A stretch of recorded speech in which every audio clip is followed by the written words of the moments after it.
저 뒤에 팬이 많이 있어요. 할까요? 아니 제가 저 이렇게 소리 한번 지르고 해야지. 아, 예. 그리고 사진. 제가 해놨어요? 네, 제가 이제 멘트를 하면 와 하고 해야지. 예. 아, 예, 알겠습니다. 자, 2023년도 심야 책방을 시작하겠습니다. 다시. 4월. 4월 2023년 4월. 첫 번째. 자, 4월. 자, 2023년도 4월 심야 책방을 시작하겠습니다. 한 번 더 박수 쳐야 돼. 한 번 더. 박정인 교수를 소개하겠습니다. 됐습니까? 예. 예. 홍을 해주네. 예, 아유. 방금 소개받은 박정인입니다. 예, 제가 중요한 건 아니고요. 전 주인공이 아니고 오늘 이제 주인공은 이 밀란 쿤데라라고 하는 이 체코 출신의 프랑스에서 주로 활동했었던 우리나라로 치면 한예종 교수님이십니다. 이제 이분의 문학 세계를 이제 살펴보는데요. 일단 우리가 피조물은 창조물을 담게 돼 있습니다. 그러다 보니까 피조물인 문학작품 자체가 이 창조주의 이 사상을 그대로 반영을 하고 있는데요. 바로 이제 체코 사람이라는 사실이 이제 굉장히 큰 상황입니다. 체코는 단 한 번도 독립을 하지 못했던 나라입니다. 참 안타까운 나라인데요. 헝가리에게 평생 지배를 받아왔는데 간신히 이제 좀 슬라브인들이 이제 조금 서슬라브인들인데 좀 자유를 좀 얻었는데 1차 세계대전 때 이제 또 오스트리아에 이제 침공을 받습니다. 또 이후에 이제 미넨 협정을 통해 갖고 이제 오스트리아가 이제 독일, 오스트리아, 이탈리아가 이제 1차 세계 대전에서 이제 짐으로 인해서 이제 미넨 협정을 통해 갖고 이제 다시 독일하고 폴란드, 헝가리로 나누어 갖고 이제 또 분배로 여러 가지 통제를 또 받았는데요. 이후에 나름대로 체코가 이제 독립을 하기 위해 갖고 독일을 이제 침공하는 상황에서 또 이제 독일이 또 다시 한번 침공을 합니다. 그래서 독일을 좀 떠나기 위해 갖고 런던에다가 본부를 두고 소련을 이용해 갖고 어떻게든지 독일한테서 좀 벗어나려고 했는데 또 이후에 다시 이제 프라하의 봄이라고 하는 거 다 아시겠지만 이제 소련 또 침공을 받습니다. 이제 독일의 어떤 통제에서 이제 간신히 벗어났는데 이제 다시 소련 침공을 받습니다. 그래서 여러분들이 아시다시피 소련이 이제 망하는 1991년까지 바르샤바 체제에서 체코는 굉장히 이제 슬로바키아라고 하는 옆에 인근의 나라하고 함께 연방으로 이제 함께하면서 분리되는 이런 역사를 거치면서 많은 사람들이 이제 일당 공산당 체제에서 자유롭지 못한 사상과 이런 것들을 했습니다. 근데 오늘 이제 보시는 참을 수 없는 존재의 가벼움 읽어보시면 이 남자가 얼마나 생각이 자유로운 남자인지를 바로 알 수 있습니다.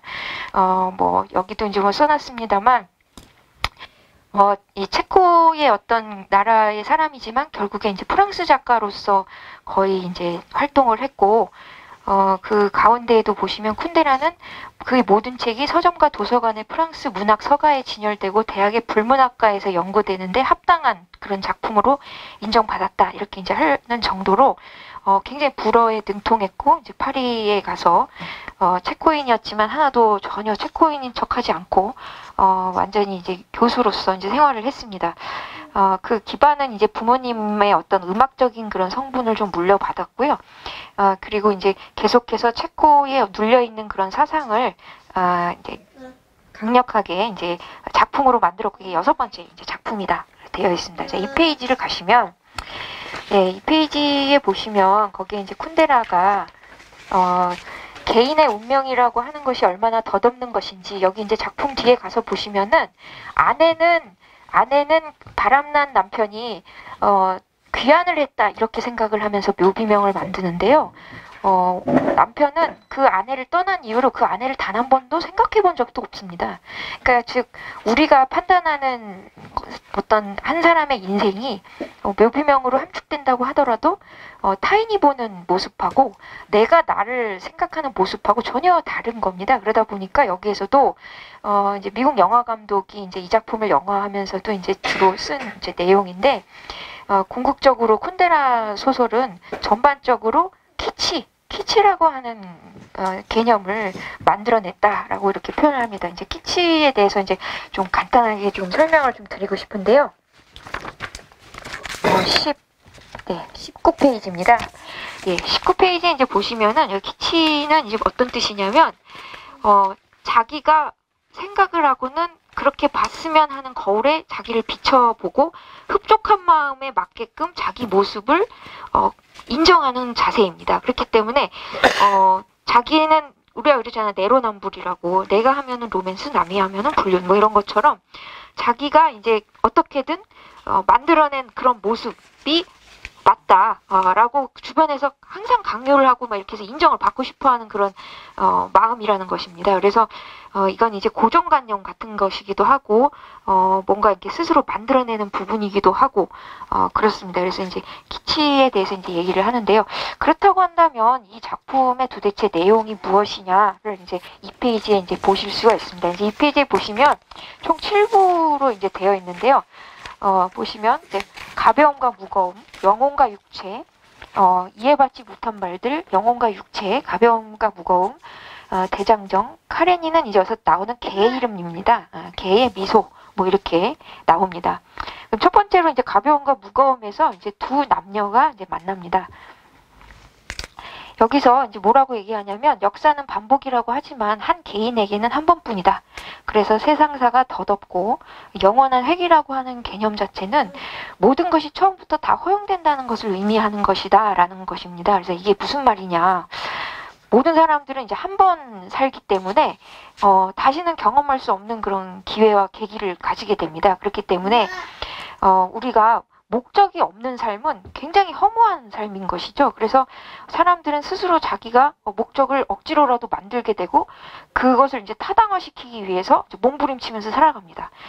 그럴 때 이제 우리는 무엇을 택할 것이냐, 여러 가지로 이제 본질적이고 모든 것을 내려놓고 이렇게 살게 되면은 가볍게 날아가 버리는 존재고, 그렇지 않고 이 땅에 붙어 있으려면은 미련도 많고 뭔가 실존하기 위해 갖고 막동도 쌓아야 되고, 뒤에 보면 죽음이나 이런 것들에도 피해가려고 노력해야 되고, 이런 무거운 존재라는 것입니다. 여기서 이제 첫 번째 만남은 이제 토마시라고 하는 친구와 이제 테레자가 만나는 부분으로 나타납니다. 이제 토마시는 외과 의사고요. 이혼남에다가 심지어는 바람둥입니다. 많은 여자들하고 이제 성관계를 즐기는데요. 아들이 하나 있는데 그 아들은 거의 만나지를 않았습니다. 그래서 그 아들은 이제 거의 뭐 뒤에 이제 나옵니다만 거의 아버지의 영향을 전혀 받지 않았습니다. 근데 우연히 이제 웨이트리스로 일하는 이제 테레자를 만나서 이제 사랑에 빠지게 되는데요. 그녀에게 이제 온 생애 다 그녀를 향해서 하겠다라고 이제 마음을 먹으면서, 그때에도 완전한 사랑은 아닌 거예요. 그래서 그를 향해서 그 여자가 평생을 바치게 할지 아니면 그냥 총구석에 웨이트리스로 두고 떠날지 이거에 대해서 또 고민을 합니다. 그런데 이제 두 번째 만나면서 이제 자신의 감정이 명백히 과장되어 있는 것인가 이렇게 돌아보면서 테레자를 이제 물에 떠내려온 아기다 이런 표현을 쓰면서 이제 사랑하는 게 맞다 이렇게 생각해서 같이 살게 이제 되는 것입니다. 그래서 이제 테레자에게 이제 자기 집에 놀러 오라는 이제 얘기를 하고요.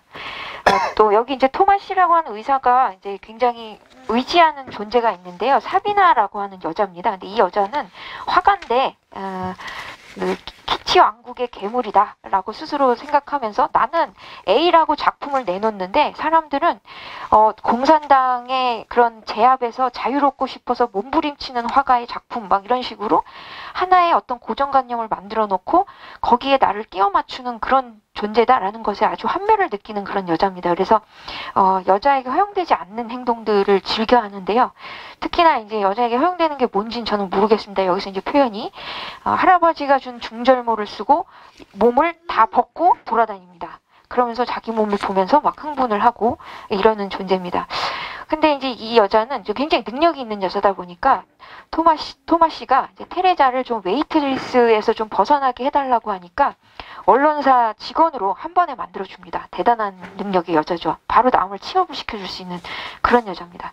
토마시는 이제 테레자한테 원룸을 구해주고 다른 여자들하고 이제 정사만 할 뿐 잠을 자지는 않는다. 즉 섹스만 하고 바로 그 여자를 끌어안고 이렇게 자거나 뭔가 안식을 이렇게 느끼는 이런 일들은 하지 않는다 라고 하면서 혼자 있고 싶은 욕구를 지켜왔는데, 테레자에게는 특별한 애정을 쏟습니다. 그래서 사실은 여기 보면 사랑이 시작되는 것이 상대방이 엄청 잘 나갔고 뭔가 사랑이 시작되는 것이 아니라 상대방에게 뭔가 빈틈이 보였을 때 내가 채워주고 싶다는 욕구에서 이제 시작된다는 것을 이제 명확하게 합니다. 이제 그 뒤에서 에릭 프롬의 제가 사랑의 기술 내용을 설명할 때 말씀드리도록 하겠습니다.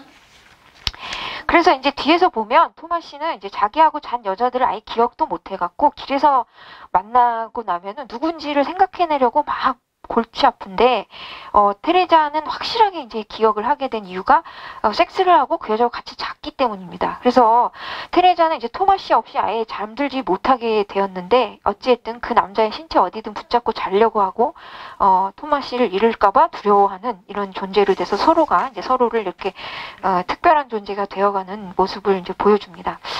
그런데 이제 사비나가 준 이제 편지를 읽고 사비나가 토마시하고 둘이 이제 정사할까봐 테레자는 계속 걱정을 하고요. 일반적인 이제 여자의 감정이죠. 다처주의적인 어떤 삶과 테레자에 대한 사랑을 동시에 가슴에 갖고 있는 토마시. 그러나 바꾸어서 생각을 해보면 그녀의 토마시에 대한 욕망은 토마시라고 하는 남자에게 한정된 것이 아니라 언제든지 나한테만 집중해 줄 수 있다고 하면은 그 남자를 선택할 수 있다는 것도 알고 있습니다. 그래서 궁극적으로 여기서 보면은 여러 가지 이제 그 꿈이 이제 이 뒤에서 제가 프로이드 얘기를 간단히 드릴 텐데요. 이 꿈에서 이제 현실에서는 이루어질 수 없지만 꿈에서 이제 자신의 어떤 정신적인 욕구를 채우는 어떤 행위로서의 꿈으로서 고양이가 얼굴에 뛰어올라서 피부 깊숙이 발톱을 박는 꿈 이런 것들은 이제 다른 여자가 자기 남자를 채가는 이런 꿈이죠. 또 수영장 꿈, 또 도마시가 만났던 많은 여자들과 함께 알몸으로 행진하다가 결국에 토마시가 기억을 하고 싶지 않다고 해서 토마시 총을 한 대씩 쏘면은 거기에 맞춰서 그냥 죽어버린다는 이런 꿈. 근데 자기는 그 중에서도 오줌 마렵다고 해서 살려달라고 하는 꿈. 뭐 이런 그런 여자들 중에서 조금 자기는 달라 보이고 싶은 토마시에게 좀 다른 존재가 되고 싶어하는 원초적인 어떤 여자의 욕구들을 이제 보여줍니다. 어찌됐든 여기서 보면은 궁극적으로 이런 얘기들을 들으면서 이제 토마시는 단순히 섹스를 했던 사람들과 달리 테레자가 완전히 특별한 존재로 이제 변신을 하고요. 뭐 여기서도 이제 뭐 사비나가 토마시를 그렇게 사랑하지는 않습니다. 사비나도 화가기 때문에 그냥 섹스하는 존재로만 토마시를 대하는데요. 그냥 남자 사람 친구 정도로 대하는데요. 그런데 이제 사비나가 이제 정사 중에 이제 토마시가 시계를 본 것에 대해서 이제 복수를 하면서 양말이 없어진 것 같다 이래갖고는 자기 스타킹을 신고 가게 하는 이런 복수를 보여주면 이제 사실은 여자들의 어떤 그런 질투 이런 것들은 그렇게 크게 다르지는 않다 이런 것들을 이제 보여줍니다.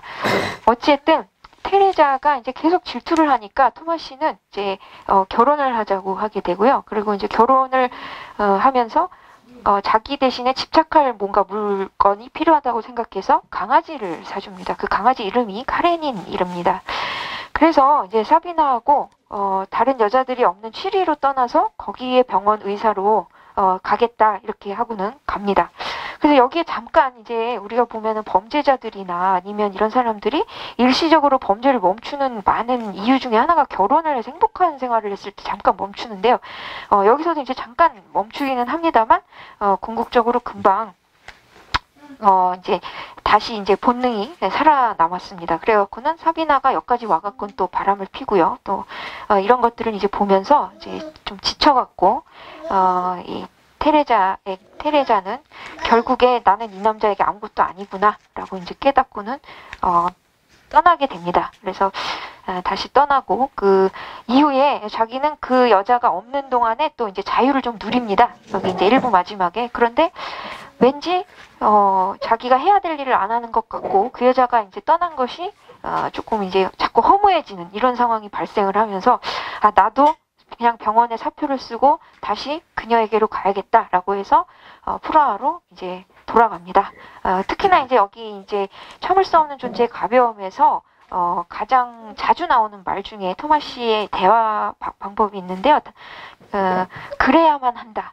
나는 그래야만 한다. 이런 이제 말을 계속합니다. 그래서 자기가 이제 자기 목적을 정하고 거기를 따라가면서 자기의 공허를 자꾸 이제 없애려고 하는 그런 인간의 몸부림 이런 것들이 이제 여기서 느껴집니다. 그래서 이제 2부에서는 이제 영혼과 육체인데요. 이제 영혼과 육체에서 많은 키치가 나옵니다. 많은 키치라고 하는 것은 궁극적으로 내 영혼은 막 남자를 원하고 있는데 아니다.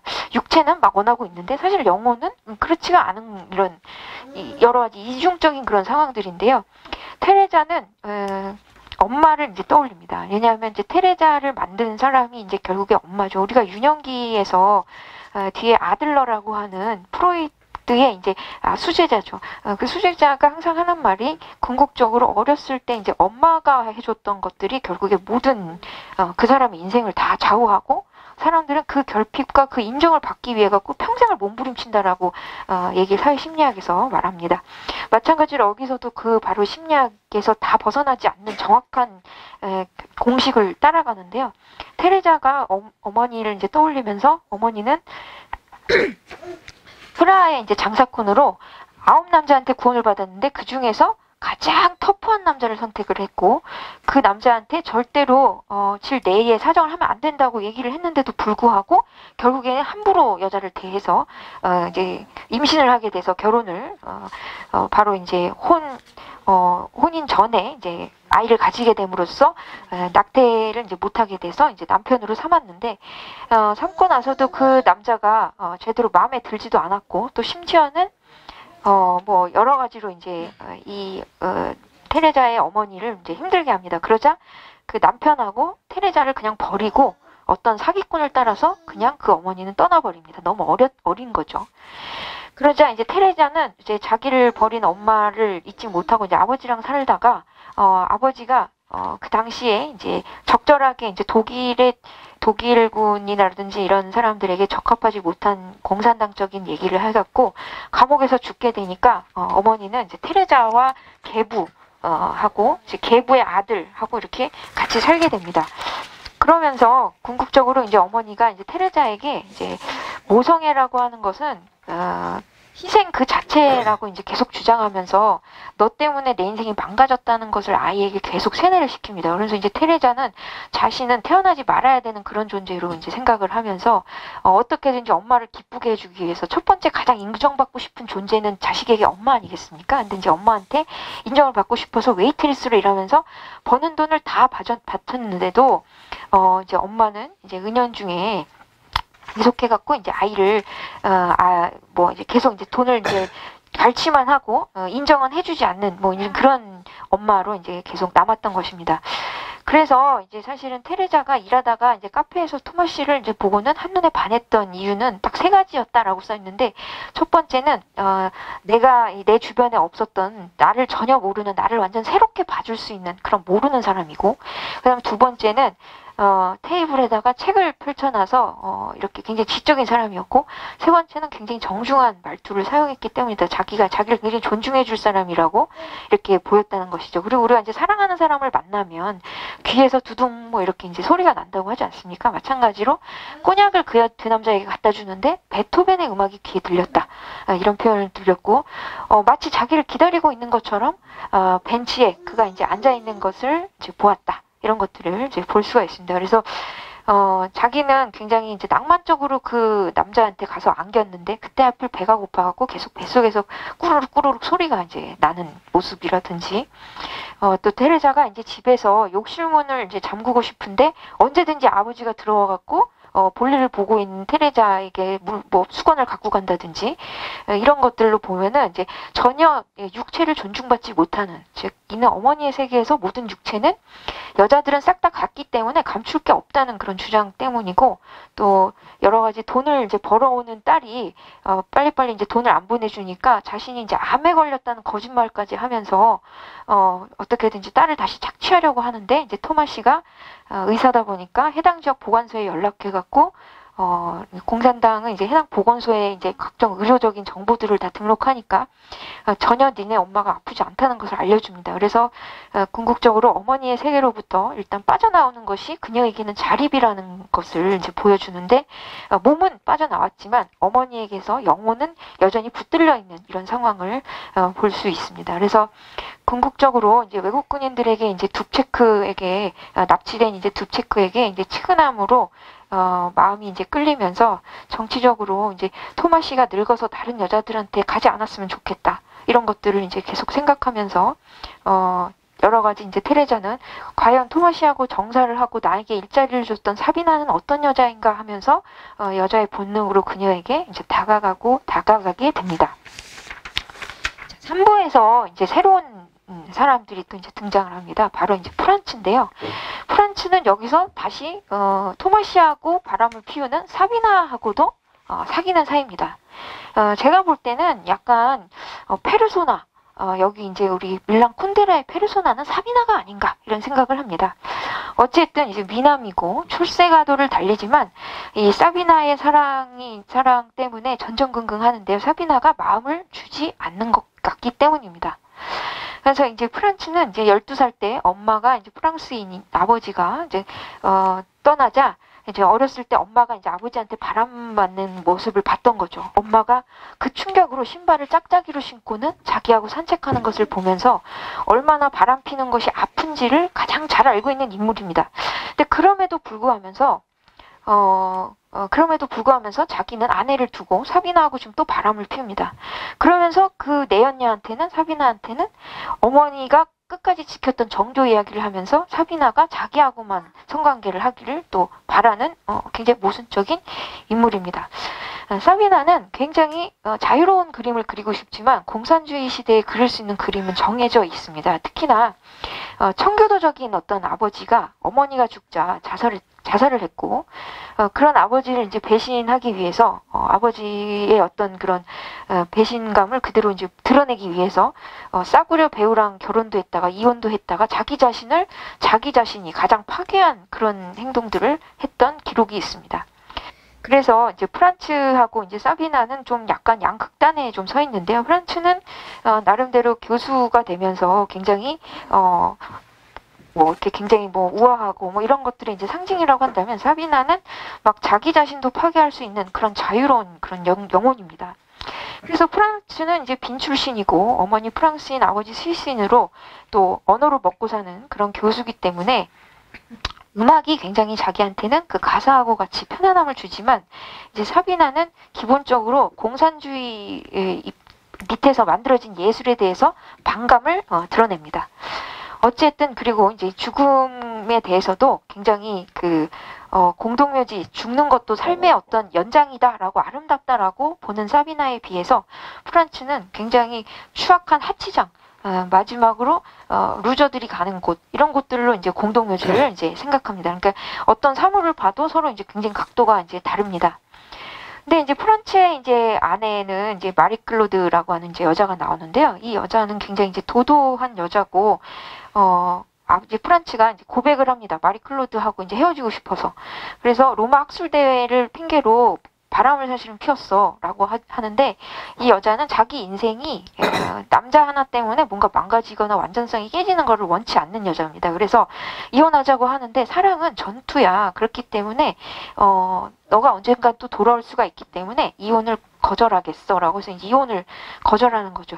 우리나라는 이제 유책 배우자만 이제 여러 가지 이제 소송을 제기해갖고 무슨 이혼으로 갈 수 있습니다만 이제 대부분의 이제 유럽권의 나라는 더 이상 결혼을 유지하기 어려운 이유, 즉 우리나라 이제 840조 1항 6호를 굉장히 넓게 이제 보는 그런 경향이 있습니다. 근데 어쨌든 프란츠는 사비나를 데리고 부인을 배신하지만 사비나는 이제 프란츠한테 나는 너의 애인으로 살고 싶은 마음이 전혀 없다라고 하면서 하루아침에 이사가 버리고 연락처도 안 알려주고 프란츠는 어이없이 아무도 살지 않는 사비나의 집에 가서 허탈해합니다.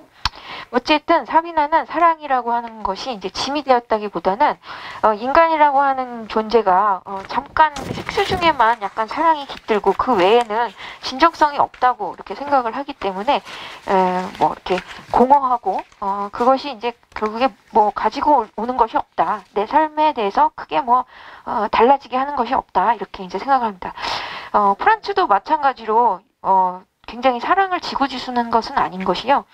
자신에게 관심을 보이는 바로 어린 여학생하고 사귀기 시작합니다. 굉장히 이제 가벼운 존재라는 것이죠. 관념이 굉장히 한번 이렇게 그냥 손바닥 뒤집기가처럼 뒤집어집니다. 다음으로 이제 영혼과 육체인데요. 이제 다시 또 아까 전에 이제 환멸을 하는 영혼과 육체가 다시 나옵니다. 이제 바람핀 것에 대해서 이제 테레자는 자신의 육체가 엄청나게 그 무시당했던 그런 상황에서 자기하고 같이 영혼이 있다고 이렇게 생각했었던 이런 토마시가 계속 바람을 피자 자기 영혼은 육체하고 같이 항상 붙어 있어야 되는데 육체가 결국에 이제 실망시킨다 이렇게 보고 있습니다. 그래서 그래도 그 남자의 곁에 있으려고 하면은 그 다른 여자의 냄새가 그 남자 머리에서 계속 나는 것도 참아야 하고 또 누군가에게 이제 유일한 육체가 될 수가 없는 것이다. 라는 것도 이제 깨달으면서 다시 자신이 맞지 않는 잡지사를 그만두고 이제 해고를 당하기도 한 거죠. 바텐더가 됩니다. 그래서 토마시는 이제 사랑과 성행위는 다르다라고 아무리 이제 테레자에게 설명을 해보지만 테레자는 사실은 이해가 잘 되지 않습니다. 그러던 상황에서 이제 바텐더로 다시 되니까 많은 남자들에게 노출이 다시 테레자도 되게 됩니다. 그래서 뭐 이제 그렇지만 이제 16세의 어린 소년이 이제 수작을 걸기도 하고 아저씨들이 추파를 주기도 하지만 자기 마음속에는 토마시만 자기를 봐줬으면 하는 마음이 너무 강해서 그게 너무 괴로워서 죽기로 합니다. 그래서 이제 죽기로 해서 소음총을 쓰는 곳에 가갖고 이제 죽여달라고 올라를 가는데 거기에 가보니까 마지막에 이제 죽어야 되는 상황이 딱 발생을 하니까 왠지 죽기 싫은 겁니다. 그래서 나 죽기 싫다고 총 맞아서 죽기 싫다고 해서 수독시키고는 죽여주는 그 곳에서 이제 나옵니다.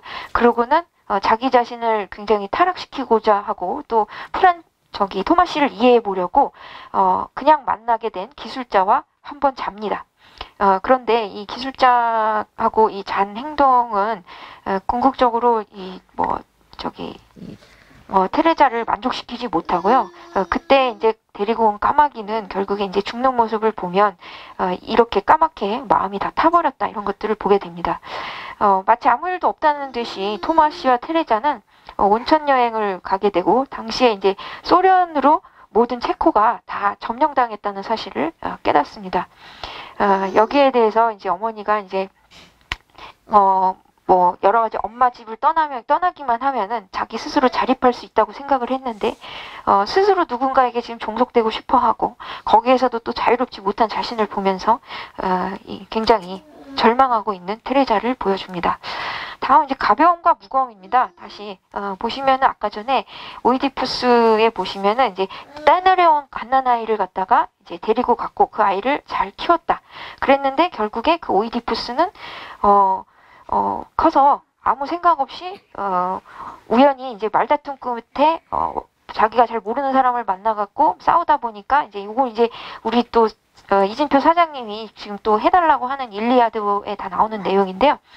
어쨌든 일리아드하고 오디세이는 좀 구분을 해갖고 뜯어갖고 이제 각자 이제 얘기를 하려고 하는데, 일리아드는 그 자체로 이제 트로이 전쟁 얘기고 오디세이는 그 얘기에 대해서 그 수많은 사람들이 그 후에 했던 구전에 대한 이야기이기 때문에 다 스토리가 달라서 짜내서 할 건데요. 거기 이제 오이디푸스 얘기를 상세하게 하기는 할 겁니다만, 여기에 보시면은 이제 모르는 왕을 만나서 말다툼 끝에 그를 죽였고 결국에 거기 여왕을 만나갖고 테베 왕이 되었는데, 잘 찾아보니까 사실은 말다툼 끝에 죽였던 사람이 자기 아빠고, 그리고 자기가 동침한 여자가 자기 엄마라는 사실을 알고 바늘로 자기 눈을 찌르고 영원한 장님이 돼서 테베를 떠나는, 자기가 한 행동이 어떻게 상황을 미칠지 모르는 이런 상황들을 이제 보여줍니다. 이게 오이디푸스가 굉장히 자기는 잘했다고 그 순간에 생각한 행동들이 마지막에 허망함으로 다 돌아오는 인간의 이런 절망을 보여주는데요. 이런 은유 속에서 궁극적으로 이제 토마시는 이제 체코가 점령당하고 궁극적으로 자신의 어떤 그런 병원과장한테 계속 이 사람이 쓴 글에 대해서 철회하라는 그런 강요를 받습니다. 그런데 토마시는 내가 쓴 글을 철회하고 싶지 않고 과감하게 의사를 그만두고 청소부가 됩니다. 그래서 청소부가 돼서 이제 테레자하고 이제 격이 맞는 바텐더하고 이제 사는 것이죠. 그러다 보니까 이제 청소부하고 바텐더는 서로 근무하는 시간이 다르다 보니까 각각 쉬는 시간이 좀 다릅니다.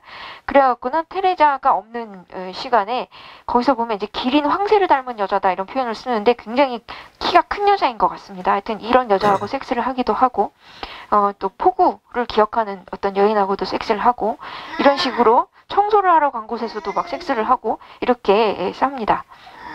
그렇지만 우연히 이제 아들을 만나는데요. 이제 그 아들이 이제 만나서 아버지 이제 그 공산당에게 그렇게 지지하지 않는다는 것을 굳이 알리지 말고 우리하고 함께 하시죠라고 서명을 해달라고 요청하는데 그 서명을 통해서 공산당이 알게 되면 자신하고 테레자가 죽을 수 있기 때문에 그 순간에 테레자를 생각하고 있는 자신을 발견합니다.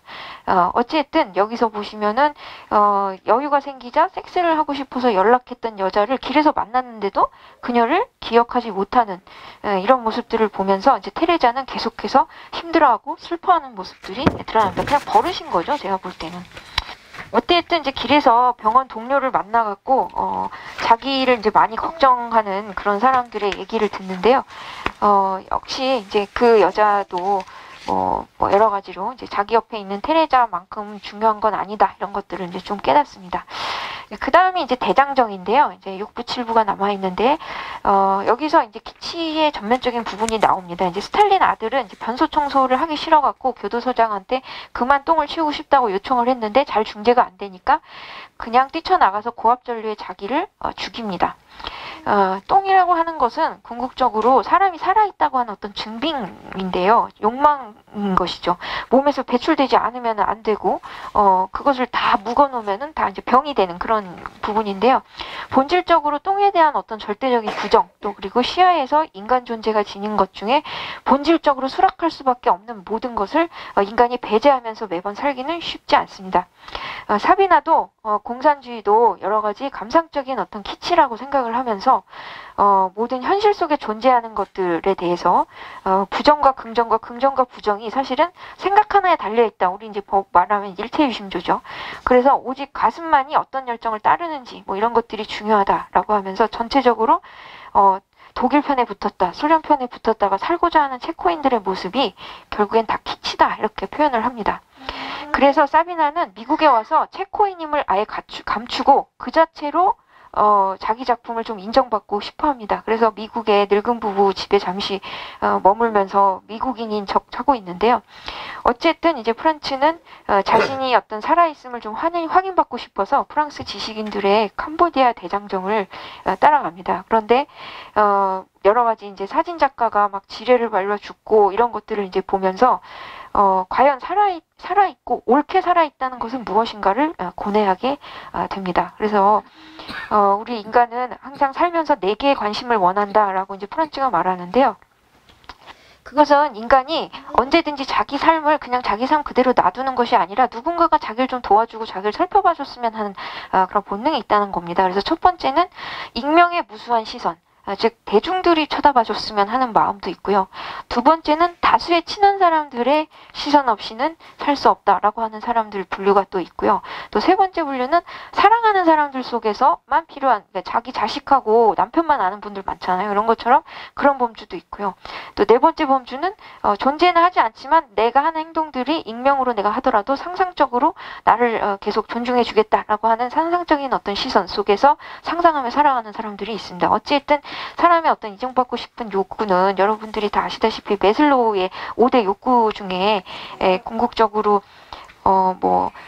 무슨 생리적 욕구, 그 다음에 뭐 안전의 욕구가 넘어가면 바로 뭡니까? 소속되고 싶은 욕구와 사랑의 욕구 아니겠습니까? 바로 세 번째 욕구입니다. 그래서 5단계의 매슬로우의 5단계에 있는 그 자아실현 가기 전에 안전하고 사람이 생리적인 거 해결만 되면은 누구하고 소통하고 싶고 인정받고 싶고 사랑받고 싶고 이런 거의 이제 그 다음 단계 넘어가기 전에 기본인데요. 어쨌든 여기서 시몽이 또 등장을 하는데 이제 시몽은 아버지의 스승을 끝없이 받고 싶었습니다. 그런데 그래서 자기 나름대로는 소극적으로 어머니하고 한편이 되기를 거부하고 아버지가 그런 글을 써갖고 병원에서 쫓겨나서 청소부가 되니까 아버지를 구원하는 사람이 되고 싶어갖고 가갖고는 막 사인도 해달라고 하고 막 이러는데 아버지는 자기를 제대로 봐주지를 않습니다. 그래서 굉장히 힘들어하는데 이제 아버지가 자 이제 시골에 와서 청소부와 이런 걸로 살고 있으니까 이제 농사를 짓고 살고 있으니까 놀러 와라라고 초대를 해줬는데 초대하던 중에 이 토마시하고 테레자가 트럭에 깔려 죽었다는 정보를 받게 됩니다. 그래서 시몽은 나름대로는 사비나가 아빠 친구인 줄 알고 그 사실을 알립니다. 사비나는 궁극적으로 테레자와 토마시가 여러 가지 이렇게 시행착오는 아니고요. 이렇게 섹시나 이런 것들을 성장을 통해 갖고 서로를 존중하고 서로만 함께 하다가 무겁게 살다 갔다는 것을 깨닫습니다. 그나마 테레자와 토마시를 있는 그대로 봐주는 건 좀 사비나라고 볼 수가 있고요. 이 순간에도 이제 프란츠는 이제 사비나를 이제 생각했습니다만 테러리스트들한테 어이없게 머리를 맞아서 병원으로 옮겨져 갖고 아내가 죄송합니다.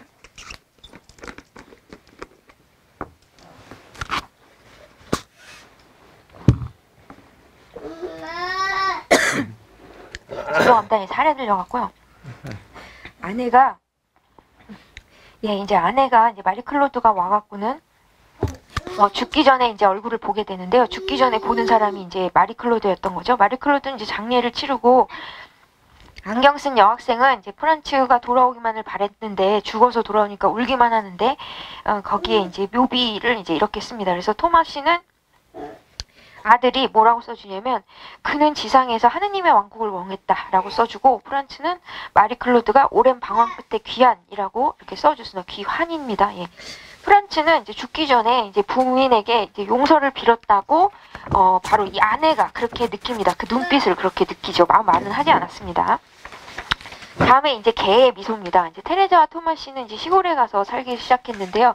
자의적으로 이제 시골에 살았기 때문에 마을 사람들에게 궁극적으로 이제 개 카레니는 이제 돼지도 좋아하고 이러는 개도 따라다니고 이러지만 이제 암으로 수술을 받고 죽어가고 있는 개입니다. 그런데 테레자는 이제 어떻게 생각하냐면 이제 여러분들도 철학으로 다 아시겠습니다만 전쟁 나고 나갔거나 독일에서 반성 철학이 엄청 커졌죠. 우리 2차 세계대전 끝나고 그러고 난 다음에 그러한 철학에서 자본주의에 대한 또 반성을 무언가 너무 지나칠 때 철학이 커집니다. 그리고 자본주의를 위해서 하버드 철학이 커졌습니다. 그래서 여러분들 마이클 샌델의 정의란 무엇인가 이런 거 다 보셨을 겁니다.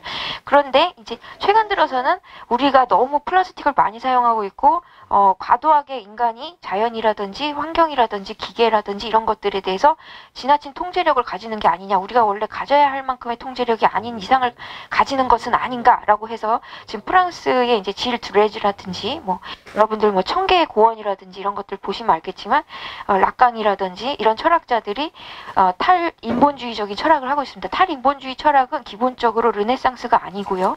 자연하고 인간하고 동일하게 봅니다. 그렇기 때문에 동물을 우리 인간이 감히 지배할 그런 자격도 없고요. 동물한테 우리가 물론 통제도 당하면 안 되겠지만 궁극적으로 우리가 기계하고도 균형을 맞추면서 사용해야지 우리가 기계한테 또 통제당해서도 안 되고요. 이러한 어떤 철학이 지금 프랑스에서 새롭게 지금 반성 철학으로 환경 철학으로서 나오고 있습니다. 그러니까 마찬가지로 여기도 이제 그대로 이분이 이제 파리 사람이다 보니까 벌써 80년도에 이제 나오기 시작한 탈인본주의 철학을 그대로 갖고 있는데요.